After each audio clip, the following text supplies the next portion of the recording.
unahin natin yung bigger story for the day. Yeah. The Discayas. Yan, naku naman. Parang kanina lang lumabas yung video message ni President Marcos. Sabi niya, within the week, lalabas na yung arrest warrant laban kay Sara Diskaya. Abay, biglang nalusaw na agad yung storya kasi may development na agad ngayong hapon. Hindi pa lumabas yung arrest warrant. Hindi pa lumabas yung arrest warrant.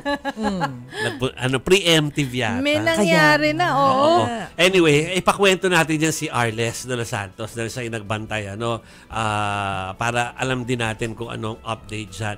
Go ahead, Arles. Kamusta ang mga Diskaya? Jovi, Chiki at Mase, alam nyo, mga 3:00 ng hapon.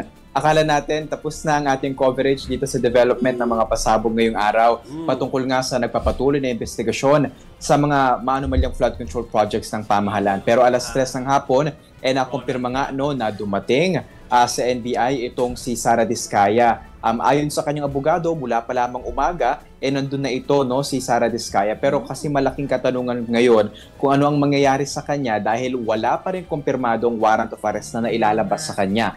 Ayon sa kanyang counsel na si Attorney Cornelio Samaniego, sa ngayon daw, visitor itong si Sara Diskaya doon sa NBI. Para daw kapag lumabas yung warrant of arrest, kakailanganin na lamang na NBI na mag-report sa korte na nandun na siya sa ngayon. Ngayon, hindi pa natin alam kung mananatili ba doon si Sara sa NBI o magbabalik-balik pa hanggang lumabas yung warrant of arrest. Pero sa isang interview natin, sa isa sa mga programa natin sa One News, sa Storycon, sinabi nga dito na yung mga Diskaya daw kasi yung mga naunang whistleblower dito sa malawakang korupsyon ng flood control scandal, at yung mga Diskaya kung nais nga raw ng mga ito na maging state witness at bukas din sila sa pag-restitute o pagbabalik ng mga yaman. Though hindi pa nakukumpirma kung magkano yan, pero bukas sila sa posibilidad na yan.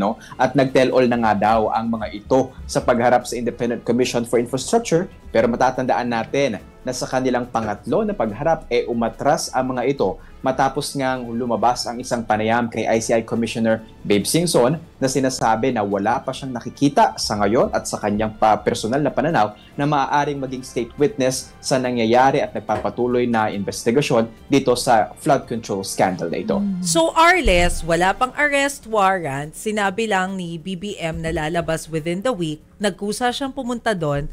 Ano yung binigay nilang reason para lang pakita na sincere siya and hoping na maging state witness? Ganun ba yun? Goodwill. Goodwill? Yeah, that's probably one, Mase, Kasi hindi pwede na ikulong si Sara Diskaya ng NBI, Walang warrant of arrest. Ay mababaliktad pa, baka makasuhan pa sila ng illegal detention. Kaya nagulat talaga tayo dito sa naging move nila, pero siguro doon nga ay may ilan din tayo nababasa na parang paraan to na ni Sara para ipakita yung kanyang kooperasyon dito and yung sa pagpapatuloy din ng pagbibigay liwanag sa ilang mga issue na kinaugnayan nila. Kasi kung matatandaan ninyo itong video ni BBM na sinasabing maglalabas na ng arrest warrant this week, ayan yung sa last week na kinover natin yung kaugnay ng humigit kumulang 100 million pesos na flood control projects na tinatawag na Ghost Project daw doon sa Davao Occidental. January 2022 nang naaprubahan ang proyekto at na-award sa kanila, and then on the same year 2022 September nasabi na nakumpleto daw ito,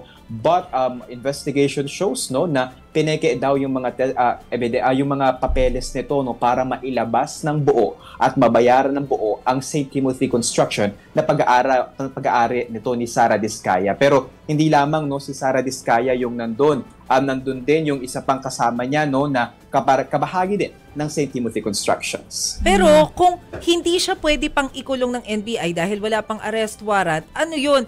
Babantayan ba siya 24/7? Kasi ang utos, make sure na alam yung whereabouts ni Diskaya Hindi pa natin nakukuha ang pahayag ng NBI dyan, Mase. At nagpapatuloy pa din kasi yung mga tanong kung saan ba talaga patungo itong pag-i-stay doon ni Sara Diskaya. But we're hoping na makakuha tayo ng paglilinaw sa mga paparating pang oras sa tanong niya. Okay. Sige, thank you muna tayo kay Arles. Thank you, Arles, for the update. Salamat, Thank you, Arles. So, nandun lang siya sa NBI until further notice kung anong gagawin sa kanya. Oo nga, pero di naman siya pwedeng ikulong pa. Walang arrest warrant. So, bisita daw siya doon. Parang ganun. Bisita Bisita tuturing sa kanya. Okay. So, magkape-kape muna siya. Bisita daw. Hanggang kailan? Ano yun? Doon siya matutulog?